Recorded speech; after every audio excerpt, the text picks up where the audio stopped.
It began like any other high-profile late-night appearance.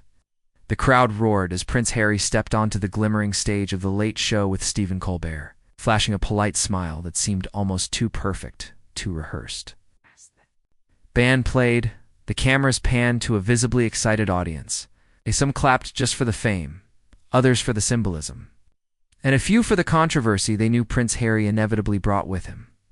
The Duke of Sussex, once a stoic emblem of royal duty, now a bold figure of rebellion, had arrived not just for an interview, but perhaps for a reckoning. Stephen Colbert, seasoned and sharp, extended a welcoming hand, but even in that handshake, seasoned observers could detect the tension. It wasn't just a talk show moment. It was a cultural collision waiting to happen. British royalty meets American satire, and both were armed. The early minutes felt routine, light banter, some clever jabs about Harry's new memoir, a few laughs about American coffee, and a joke about British food. But beneath the surface, there was something else. Something unspoken. Colbert leaned in with that knowing twinkle in his eye, signaling the shift from warm-up to main event.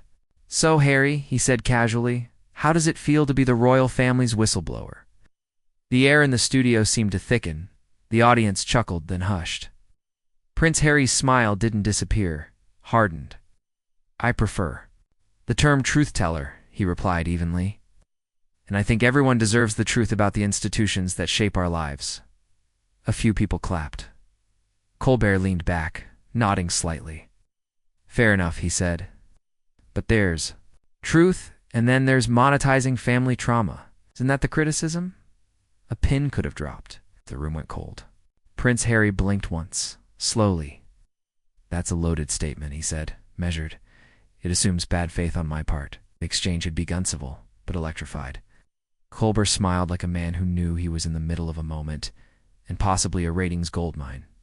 "Not necessarily," he countered.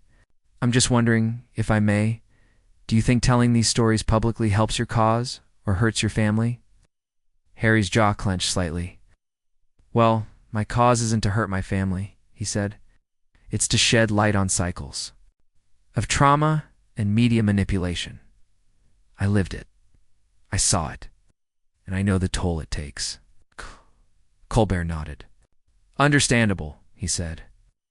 "But some might argue wearing it on Netflix and in a best-selling book might look a little opportunistic." The audience gave an uneasy mix of laughter and murmurs. Harry adjusted his collar. "Suggesting that just because I tell my story publicly, it's less true?" Colbert raised an eyebrow. "Not at all. But doesn't the public nature invite more scrutiny?" "It also invites accountability," Harry snapped. That was the first. Real crack in his voice measured.